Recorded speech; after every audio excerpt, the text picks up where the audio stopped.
Folks, I'm Steve Williamson. Welcome to this Opal Whiteley history tour. We're here at Walden out Mosby Creek Lane, where she lived and wrote her diary. Now, if y'all have this really nice brochure, you'll find this site and many others that we won't be able to get to today because I don't want to take a group of cars down a private road. But if you were just driving by yourself, it'd be fine. But there's a number of exciting spots on here that if we don't get to, yeah, do go down, do come back and see them. Now, where we are this was the railroad. This was the railroad yards, and Opal Whiteley, throughout her diary, comes over here to play in the railroad yards. And there's several cool things. Oh yeah, people coming. Car, incoming truck.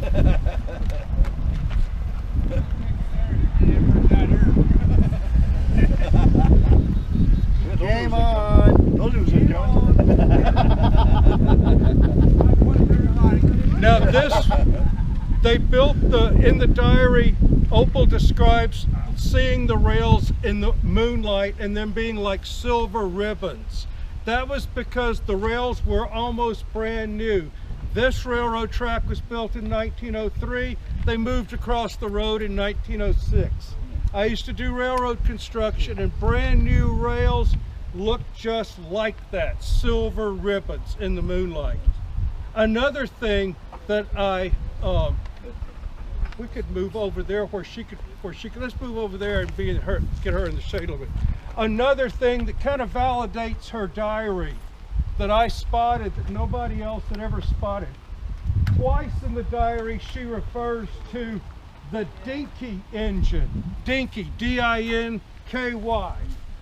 Now, nobody ever questioned that. And I did railroad construction when I was growing up. I knew what a dinky engine was.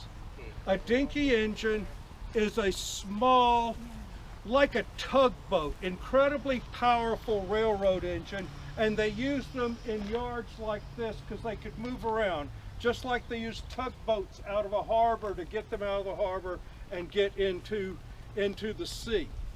Now, there were only 20 dinky engines made in the United States that time. Find out incredible fact. One was right here in 1903. So this weird little word, and if she's trying to fake the diary later, 15 years later, how do you remember this, the dinky engine? Because there's a lot of railroad people, professional railroad people, who could not tell you what a dinky engine was. And it's just one of those little details in the diary that makes me think it's authentic. We're right across the road there. That farm over there was her family's farm, about 70 acres. And the blackberries have been real curses in the last couple of years. They are obscuring where you used to be able to see where her house was. If you can imagine looking through that bunch of blackberries there. Good thing I photographed it before all those things came up. There's no house anymore? Huh? Is there a house there? The house is on, the grandparents' house is on the corner. Okay. Her house was over there. Okay. Five different family members had houses on this 70 acres, Okay. including one that Opal Whiteley grew up to believe was related to French aristocracy. Guess what? Her aunt, directly next door to us, directly related to French aristocracy, the Garut family. They came over here with Lafayette. They were very anti the king, but they came over here with Lafayette. They then came to Cottage Grove. One of them's daughter married Opal's uncle, and she is Elsie in the diary. If you've read the diary, Elsie and her young husband, that's Leela Garut. And the Garuts are very proud of their French heritage. Unlike a lot of families, they have not lost it. I've been to 2 of their family reunions, and they've got their crest of arms and everything. So the simple French words that are in the diary, words that a farming family would know, like cow, duck, pig, goat, those kind of things. Kind of the last French that if a family had been here 100 years or so, they would remember if they were farmers. You know, French words for like duck, pig, cow, things like that. And that's where I believe the first level of French in the diary comes from. It comes directly from her Aunt Leela, who is next door, who has the little baby. And they named the baby, today we call it Merle, like Merle Haggard. But it was a girl. So we don't call girls like that. It's Merle. It's French for blackbird. So Opal's next door neighbor, who is a direct descendant of French aristocracy, names the baby born in the diary French for blackbird. And now, why wasn't this known when all the controversy hit and people were asking questions? One thing that runs through this whole story is an extreme secrecy. And the family... They're with us. Oh. They had an errand. The family actually had a meeting at their house in Saginaw when the story broke and the diary was published. And they agreed that they weren't going to say a word. They weren't going to give any interviews, they weren't going to respond, and they were going to ask all of their friends to say nothing. Don't talk to the press, don't talk to investigators. No matter whether you want to say something positive or negative, say nothing. And that's what happened. There are very few interviews that reporters after the first one or two could get out of Cottage Grove. Over the years, I would find lots of information that was very favorable to Opal's family. They were very well educated, they were really nice people, and I grew up on a farm and I understand some of the things in the diary, like when they want to make a farm kid understand that he can't raise pets. These are food. You know, I learned that with my brother and I raising a cow for 4-H. And part of the thing is you can't be part of 4-H unless you sell the cow, and the cow is going to be sold to be slaughtered. That's you're learning to be a farmer. You can't make pets farm animals. But every kid does. And that heartbreaking passage where the family slaughters Peter Paul Rubens and then grinds him up. I mean, it sounds so horrible, but any family of the time that is a rite of passage that you gotta do with the kids. So Opal's grinding up her pet pig, Peter Paul Rubens. And those names she had for her friends are original in the diary. Her Uncle Henry Pearson gave her a book of names. It was filled with like hundreds of biblical names of famous people. She doesn't know who these people are. She doesn't know what Henry VIII did. She just knows it's a name and it sounds good when applied to that chicken. Or she hear about, she named a chicken Marie Antoinette. And you know, of course, the chickens get the heads cut off. So there are a bunch of little things, a bunch of things like this. Now, this house, if we can either walk, or if we don't want to get in the sun, we can see it as we drive. This house that's right through the trees here is her grandparents' house. It's been heavily remodeled to where it doesn't look like the grandparents' house because frankly they didn't want people coming out taking pictures, and although people still do. Does the family still own the property with where Opal's house? The ones that did the remodeling? Yeah. Yes. Okay. Yeah, I knew the old fellow Earl Black and his family. He died.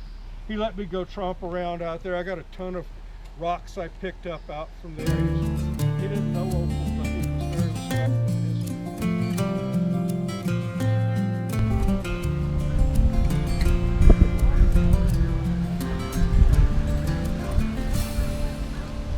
I went to look for the fairies.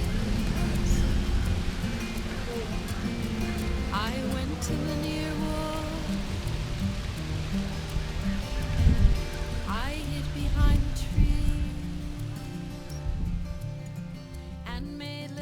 comes to the big law. That's before the lake was here, right? Yes. Now the lake was built in 1948, but that's where the town of Darina was, and that's where Opal lived as a teenager when she was in high school.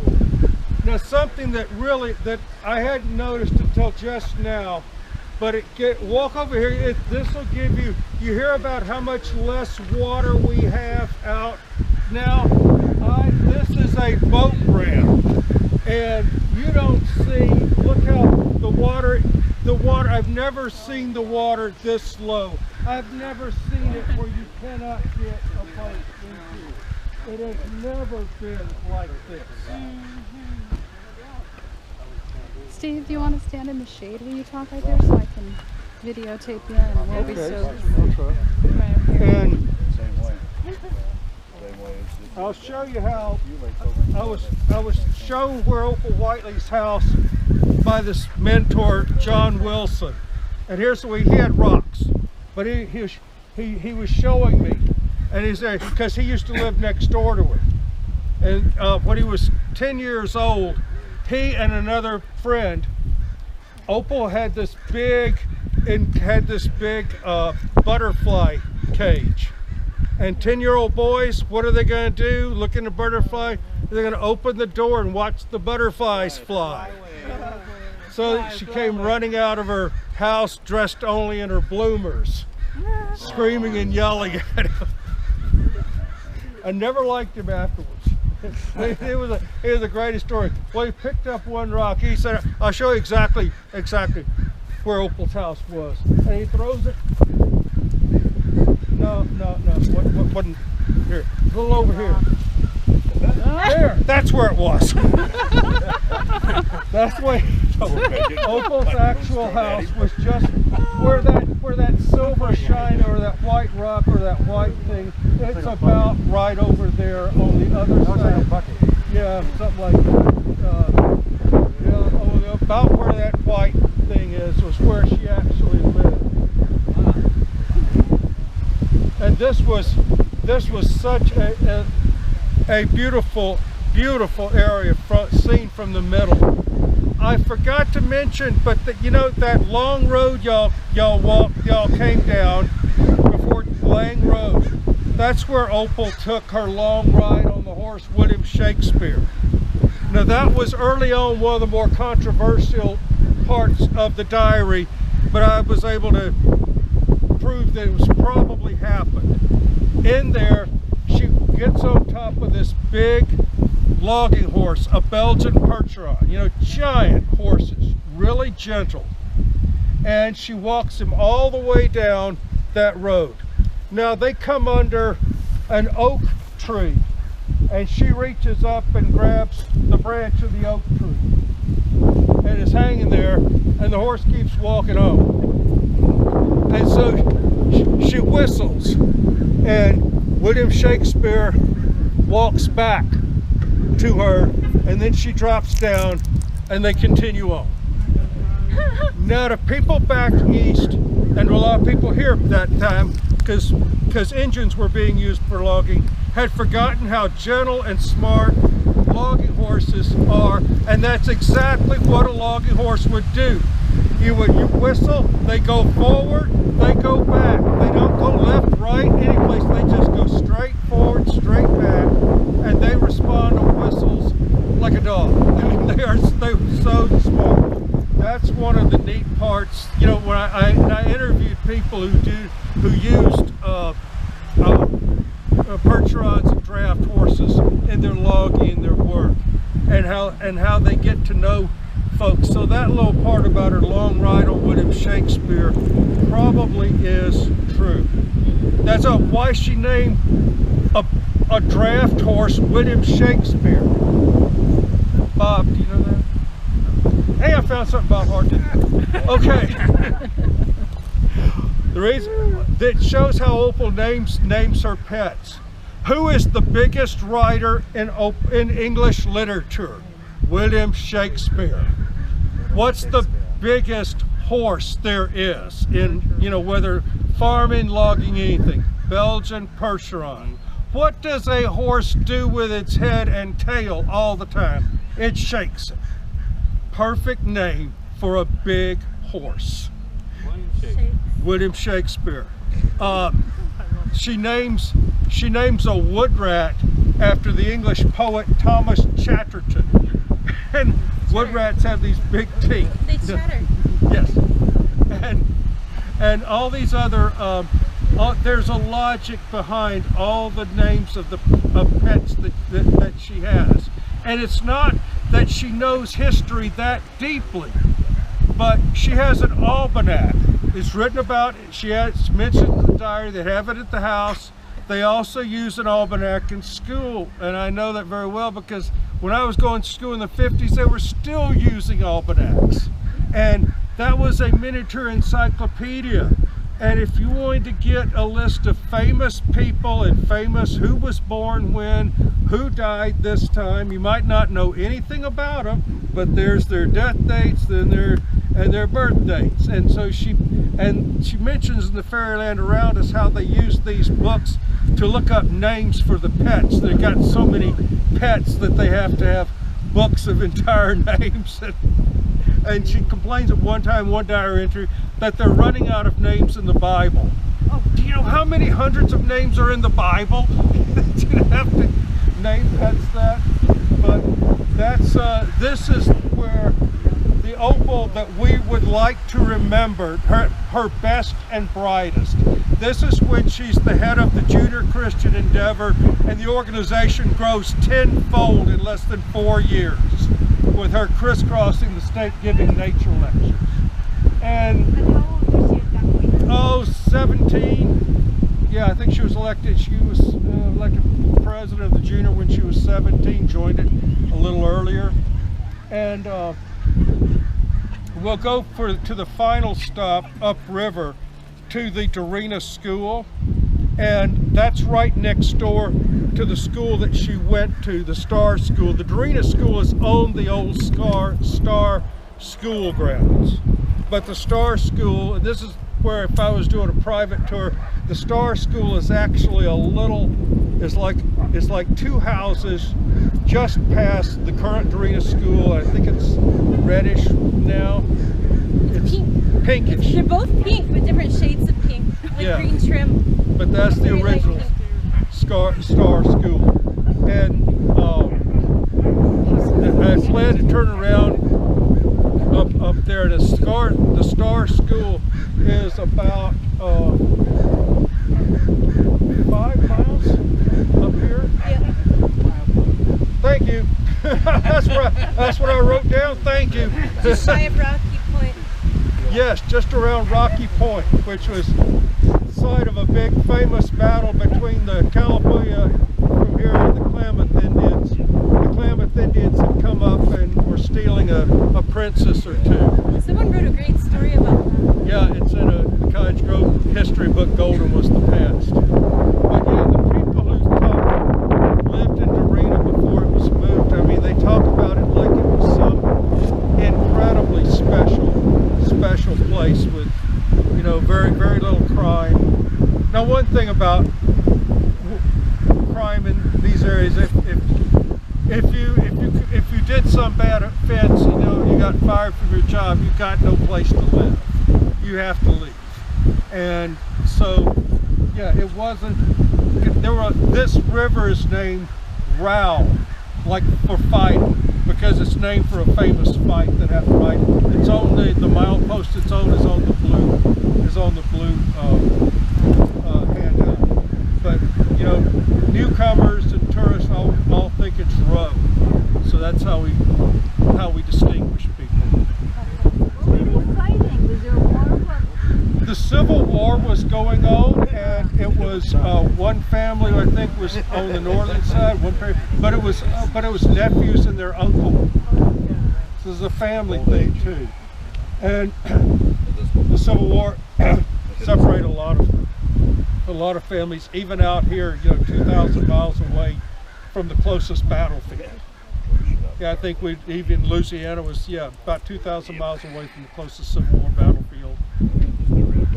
That's how I learned to get interested in history. When I was a little boy, my grandmother I was raised by my grandparents, and she would give my brother and I like names off of tombstones, and she would have us run around the graveyard and and I learned to read matching letters off of what she wrote to the tombstone while she sat. And yeah, from the earliest age I went on these history explorations. And this area that we're going through, let's see, loose, I guess they got semi-control, loose dog over there. Oh, Steve, I have a question for you. So when was the dam built, and when she lived here, this wasn't a lake then? Nope, this was a nope. river. Yep. So what did it look like when she was actually here? Was this more forested? Because it's really flat. I'd love to have, for some bizarre reason, even though when you get out in the middle of the lake, you have a panoramic view of the entire valley. And you can see why the Indians called it Star, because it is shaped like a star when you see it from above. But nobody seems to have taken pictures of this beautiful view. And the Corps of Engineers, they did not, when they just bulldozed the town, they didn't take any pictures. I went to the Corps of Engineers office and I'm going through all the pictures. They've got a book this thick of pictures, and it's all construction photos. And they say, we're the Corps of Engineers. We get in, we build, we get out. We're not here to take care of history. We are here to build something, and then we get out. So this was actually a town where it's a lake now? Yes, probably about at its peak, maybe 300 people, which is a really considerable, stretched up and down, a considerable size area at its very peak. Pardon? Who's Darina? Darina. The original Darina. The original. Yes. Oh. Pardon? Star Valley. Yeah. Star, yeah. Star Valley? Yeah, I think that's it. And she grew up, but the next stop we're going to go to is at the Darina school. But they moved Darina up the river, and it never was anything like the same size town or anything. It never had a town center or anything like that before, since. But we go up to the school, and that school is on the playground that she would have been on, and it's also right by the Darina covered bridge, which if I did two of the stops on the large on the detailed map, the fold out map, are the Curran Bridge at Row River and Lang Road and the Darina Bridge. The cool thing, if you haven't spent time in a covered bridge, go in there and see like 70-foot long pieces of wood that are like this thick, because they've been cut from one old growth piece of timber. I mean, it's kind of awe-inspiring that these aren't layered, or these are like cut from one gigantic tree. It gives you a really insight to how big the trees were. And yeah, and the covered, they had to start covering them because in the Oregon weather, they rotted so quickly, and bridges went out all over the place. So then they started covering them. I heard they perfected the art of covered bridge building when the steel was taken for the war. The men got so good at building the strong bridges here, and we're very proud of them because they didn't have the steel, and perfected the art of bridge building here. If you like covered bridge, we call this the covered bridge capital of Oregon. And there's that other, what really got things kick-started was the Clint Eastwood movie, Bridges of Madison County. Yes, and I never read the movie, or I never saw them. But after that, people got they were going to take the bridges down. That movie came out, and Marcia Allen and Jerry Rust, who was county commissioner at the time, they got together and they said, we got to save the bridges. And that was something that pulled people together around history, and that was kind of the beginning of Cottage Grove taking care of its history. They had a museum, a historical society, but I guess it's the beginning of them expanding outside of of people who weren't like born and raised and part of the same family who set up the museum and all their stuff is in, or the same. This was a bigger, everybody was interested in saving the bridges. And then we found out, you know, there is an outlaw motorcycle gang, bikers. I mean, I can't believe anything I can tell you about Opal wouldn't be as unbelievable about this. They love to go around and look at historic things, and they came there, about 30 of them came through here looking at the covered bridges, because we have more covered bridges around here than any place else. And I guess it's really cool to, you know, to rev up your motor inside one of those covered bridges. Makes it deaf. But yeah, that's such a popular, that is such a popular thing. Anybody got a question here? The motorcycle group, would that be the Hells Angels? No, I don't know exactly. No, it wasn't Hells Angels, but there are a bunch of them. There's like Free Souls. Free Souls, they're in our area. It could have been, no, these were out of towners. These were out of towners. If anybody's interested in where the train tracks used to be, there's a sketch over by the dam, just shy of the dam along the bike trail. Yes. They did that drawing, and it talks about the construction of the dam, and there's photos from that era. And for when the water's down, you can see the old railroad bed in the mud out there. Huh. So, Thank you. I've heard confirmation from other family members that one particular sister did tear up all the other sisters' stuff. And also, I've gotten an insight into when you have like 4 or 5 kids of the same family and they're all the same gender. You have 4 boys together, they are going to grow up fighting. You're going to grow up, have 4 girls together, they're going to be tearing up each other's stuff. I've just learned that. It just takes 2. But yeah, the tearing up of diaries is a more widespread thing than I used to realize in everybody. So yeah, I mean, Pearl didn't know she was tearing up a future literary classic. She probably just, you know, read something she didn't like about herself in there and did it for that reason. But then the diary was actually torn up, but all of Opal's work was torn up a second time when she lived in Eugene and Springfield, and her mother passed away. And her mother was counting on Opal as the oldest child to take care of the younger kids, and her mother wanted to get rid of all the nature things and all the papers that Opal was interested in. Opal's mother wanted her to take charge of the other 4 siblings, and that used to be the role of the oldest daughter. And that's when, about 6 months after that is when Opal left Oregon to go to California. And I've talked to women. A cousin of hers was in a similar situation, and her sister chose to raise them. And she talks about how much she hates her sister to this day for trying to replace the mother.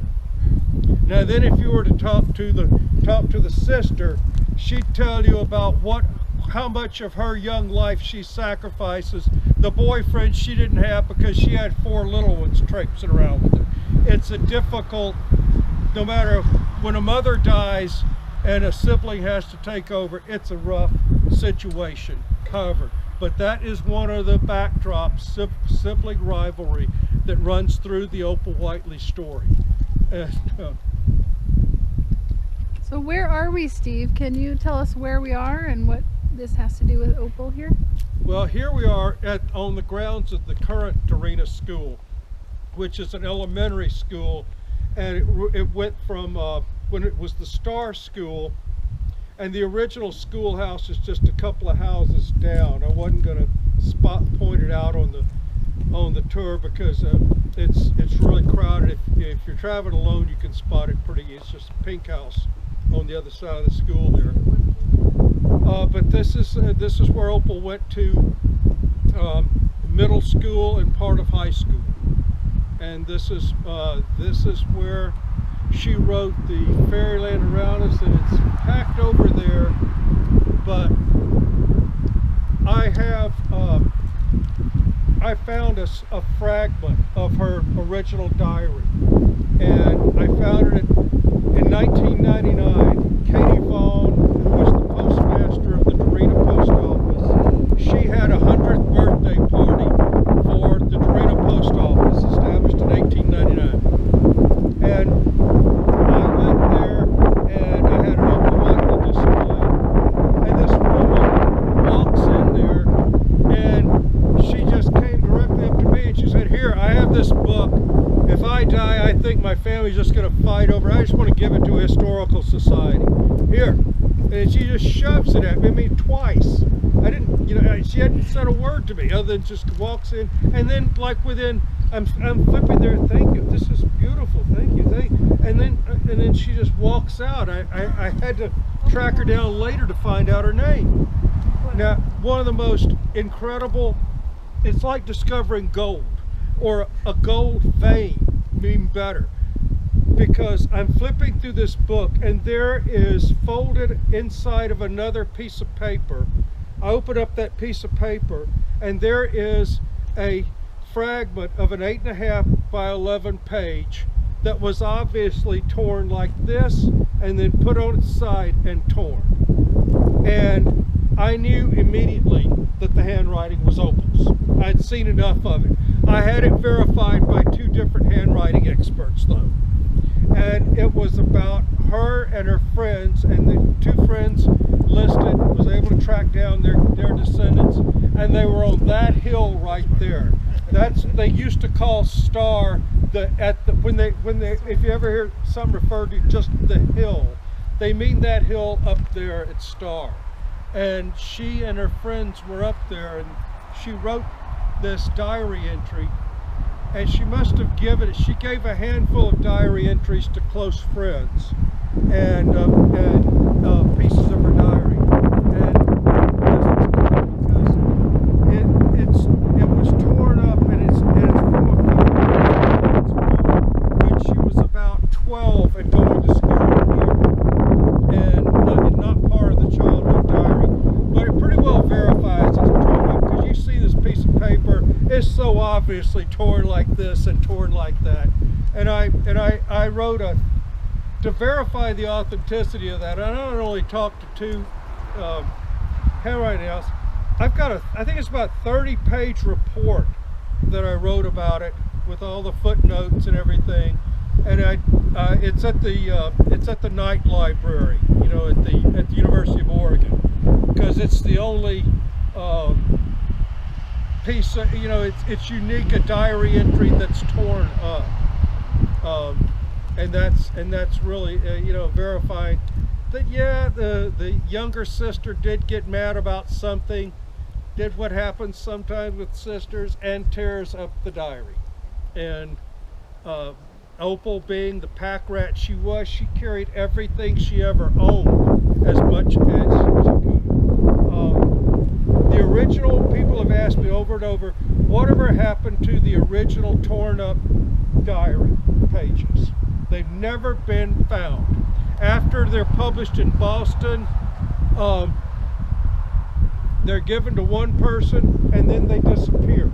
And these pages would verify. I mean, we could test the crayons, the pencil, the ink, the paper. We can't find them. And I know now what happened to them. Opal was able to get them. She took them to England with her. When she was put into the mental hospital, an aristocratic friend paid for the storage of all of her books and all of her belongings until the middle 70s. And then she died, and nobody was there to pay the storage. They tried to get Opal to pay the storage on it. She refused because she was in the institution involuntarily. She felt it was their responsibility, the government's responsibility, to pay for her things because she was in there wrongly. Now, and so she just stuck up. And I have interviewed a guy who was 15 or 16, and he and another boy were hired by a church to go through this old lady's things and find stuff that could be sold, books primarily. And And they both found copies of the Fairyland Around Us, and were so curious about that they each took home one of those and a few other things. But one of the young men grew up to later become her solicitor, her lawyer, who was her advocate, a man named McBride. He was one of the kids. At 15, he's going through this old lady's stuff. Then when he's about 30, he's a lawyer in England, barrister, what they call him, and he's assigned to this woman. And then little by little, he realizes that this stuff belonged to her. Wow. And which another thing about, in America, we always think, Opal Whiteley was crazy because she thought she was a French princess. Obviously, she's crazy. You're a nice lady, but if you tell me that you're the daughter of a prince from France or Italy, well, yeah, nice to meet you, but we're not going to believe it. But in England, they did believe it. And Opal Whiteley was in the mental hospital. I always thought she was in there, or for years thought she was in there because she thought she was a princess. No, she was only in there because the authorities did not think she could take care of herself. She had a very powerful aristocratic friend who was getting the one who paid for her books and things to be stored. And psychiatry after the Second World War was almost like a new religion. It was believed that maybe we could stop wars if we understood the mind better. And this woman was a big believer in psychiatry, and she had Opal committed to the mental hospital. She called up the mental health authorities, but only because she didn't think she could take care of herself. This aristocratic woman always believed her story. Like I mentioned back there, Prince Henri d'Orléans might have had a lot of illegitimate children, and aristocrats around England knew that, so it was a lot easier for them to accept Opal. And besides, she was brilliant, okay, brilliant. And everybody in England or on the East Coast in Boston, the Blue Bloods, they all know nobody brilliant comes from west of the Mississippi. No, you ask any older person who went, do you think that colleges on the East Coast look down on even Stanford on the West Coast? Yeah. The East Coast establishment in academia strongly looks down. And so part of the reason why Opal's story had more traction outside of Oregon than it did here was because they didn't believe that somebody that smart, so well educated, could come out of this place. They didn't know her teachers. She had some great teachers out here, because there are teachers who spend their entire lives working in these areas just to make sure the kids don't grow up like their parents. But yeah, she had great teachers. She had great mentors. But back east, they just said no. She has to be. There was this idea that, and it was in books, Tarzan. Okay, everybody knows the Tarzan story. Everybody knows Tarzan was Lord Greystoke. How did he become the king of the apes? Because when you're of noble birth, it's like cream rising. It rises. If you're of noble birth, you can be plopped down in the middle of Africa, and 20 years later, you can be king of the apes. If the story Freckles, written by Gene Stratton Porter, very popular children's story at the turn of the century. Gene Stratton Porter was an author probably as popular as the woman that wrote Harry Potter, on that scale 100 years ago. And she wrote this story, Freckles, about a boy who grows up on his own in the woods called the Limberlost, and he grows up to take care of the Limberlost. And at the end of the book, his long lost family comes seeking him, and it turns out that he's really related to aristocrats in Ireland, and they want him to come back and claim his family fortune. But he decides to stay and take care of the Limberlost. That's one of the books that Opal read 2 or 3 times. She loved that series of books. But that's where the idea, a noble birth kid, throw him in the middle of a forest in America, hey, he takes over the forest. But he had noble blood. And if you have noble blood, it will rise. So that's all part of it. That's why the blue bloods in Boston and in Europe could never see Opal Whiteley as the daughter of not ordinary, but loggers and miners. Couldn't be. You know, miners, loggers, I mean, they're dirty people, they're rough people, they're uneducated, you know, they're... Yeah, we're not smart at all. Right, drink a lot too, you know, everything.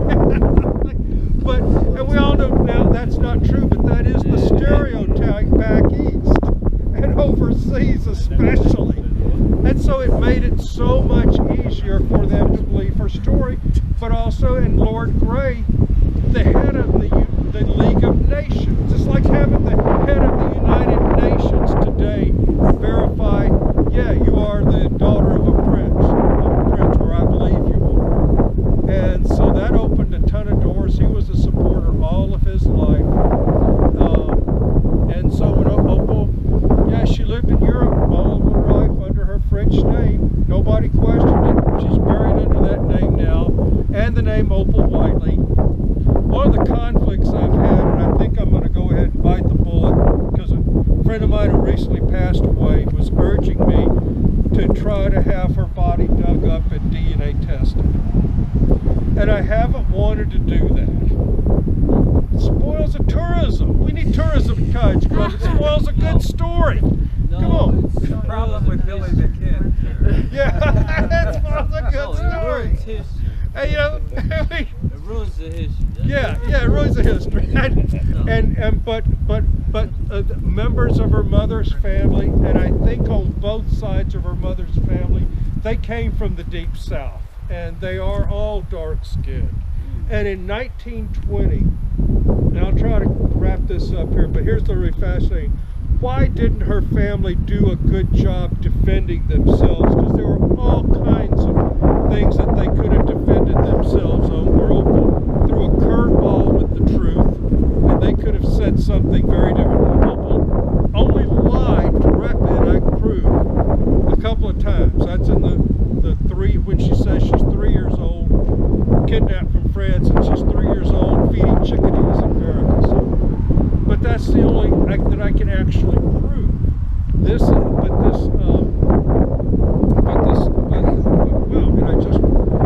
What was I talking about before I said I could only prove that? Digging her up. Digging her, thank you. Because I really don't see it. It's a good story. Ruth, and the other problem with digging her up, because her Scott family has done their DNA, and the dark skin in the Scott family comes from African Americans, like I'd always suspected. A couple of families coming from the deep south before the Civil War. There were a lot of black people in the Old West that have been forgotten about, and a lot of families who grew up on plantations and moved people out here. And Opal's family did live on a plantation in Tennessee. She writes about it in the Fairyland Around Us. In fact, there's a beautiful part of the Fairyland Around Us where all this stuff about fairies and we folk of the forest that we think was taught to her by an angel mother in France. In the Fairyland Around Us, it's an old slave woman carrying around her grandmother, and the slave woman teaches her grandmother about the fairies and the wee folk of the forest, and the grandmother later teaches Opal. But to dig her up, so there's African American blood, and I've long suspected that in the family, because that also accounts for why they didn't defend themselves in 1920, because that was a big rise of the Ku Klux Klan. The Klan goes in peaks and rises like this over the years. In 1920 to 25 was a very big spike, and they were able to pull in that version of it, a lot of business people, a lot of people who were thinking they were getting into a social club, but it is not the thing. In 1920, you would not want to be known that you had black blood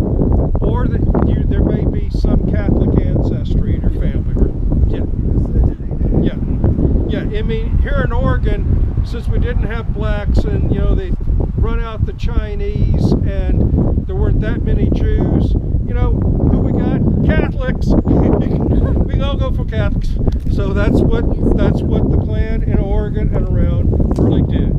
But I think her family was just simply damn afraid of any word coming out that they would have black blood. Because one thing, none of the girls would be able to get married or would find suitable husbands. That blood stain would have followed those, and that's why they absolutely put a lid on talking about Opal. And things like to the extent, one quick thing, here's how hard the lid was put on. The father, Ed Whiteley, after his wife dies here, he had 4 children moves to Southern Oregon, to Jacksonville. Well, he actually married a woman from Cottage Grove. They moved to Jacksonville. He had another family of 5 children. That family in Southern Oregon did not know about Opal Whiteley and his 4 previous children up here until I told them about 20 years ago, when I was finding the name Whiteley with the spelling down in Jacksonville, and put it all together. And this guy said, you know, we always heard that there might be more Whiteleys and that there was some kind of famous writer someplace, but we didn't know anything about it. And it gets weirder. This is how weird, and I can verify this because it sounds too damn weird to even believe it. Opal's younger sister, Chloe, from here, from this family, falls on hard times. Mother's dead, sister's conflicts with. She goes to Jacksonville to get in with her dad. Okay, what's most fathers going to do? Okay, make another place at the table. This is your sister Chloe, or they're going to have. Well, he doesn't do that. Ed Whiteley doesn't do that. He hires her as a housekeeper for his family, and she is a housekeeper for years for them, raising her half siblings. They don't know that that's their half sister raising them, working for them. They never get told that until I told them that in the late 1990s. And this like happened back in the 1920s. And that's how, and Ed Whiteley, and that's how strange the family could be and how secretive they could be. And and one final thing about that, Chloe marries a guy from the same lumber mill that Ed Whiteley worked at. Did Ed Whiteley walk her down the aisle? Nope. Did he attend the wedding? Nope. Did the man that his daughter married even know that she was his father? He was her father? No. And total secret. And Chloe, on her deathbed, was still able to what do you want to ask me? I had a question about the school here that Opal went to. Can you tell me a little bit about her school teacher and what she might have learned from her teacher? Now the school teacher here, that wasn't Lily Black, it was Romney Taylor's aunt, but the last name is not Taylor. I can't think of her name, but it was Romney Taylor's aunt, and she doesn't live in Cottage Grove anymore. Most people around town know Romney Taylor. Her father was a swimming coach here, and big name, and family's been around for ages. So what was the teacher? I have it written. If you want, you can find out, because I'm pretty sure that it's in the story I wrote about the scrap of paper here, because I dated it, how old she was and where she was and what she was doing. I think it's on that school roster from Star School. Yeah, probably, yeah. Oh, God damn, pardon the language. Starts with an R, I think, because I just had a flash of it, because I dug up the roster of the Star School. You know, they have kept your school records all these years. Wherever you went to school, they've got your record way back there. And if you go on Highway 99, the Eugene Educational service district. You can go in there and they have any report from 1905 when schools were required in Oregon to keep records. They have the school, not the daily attendance, but all the students every year for every school. Didn't she bring like toads to school in her pockets and things like that? I was just remembering that. That was Teacher didn't like that, right? No, she had freaked teachers out and a couple of other students. But yeah, she used to take pets to school. And that's not so hard to understand. I mean, kids do it when you're out in the country. I used to know some folks when I was in school that had pet rats with them. Had pet what? Big pet rat. Ah! Seriously. Bring the pet rat to school. And the story in there about the pig, Peter Paul Rubens, following her to school. Well, it probably happened in part.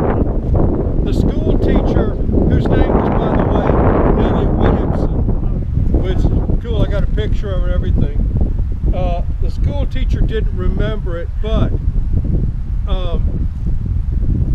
the way Opal went to school, and the pot-bellied pigs are like dogs. They are smart, they are loving. You can have one and they curl up with you like a dog. They're nothing like the farm animal in the dirty pigsties that you've seen. They're wonderful pets. So yeah, she lived up maybe 200 yards at most from the school. If she cuts, this way, easily, like a dog would follow you, a pig would follow you that distance easily. So the basic story, I think, is true. Did the pig go into the classroom? No. But did the pig probably follow her to the gates? Yeah, probably so. Is that how Mary got her? Yep, that was one of them. I've never been asked that. I'll be the one to ask you. Daniel, don't bring him again. Oh. And and again, oh, are you folks leaving? Oh, thank you so much for coming. Thank you. If you have any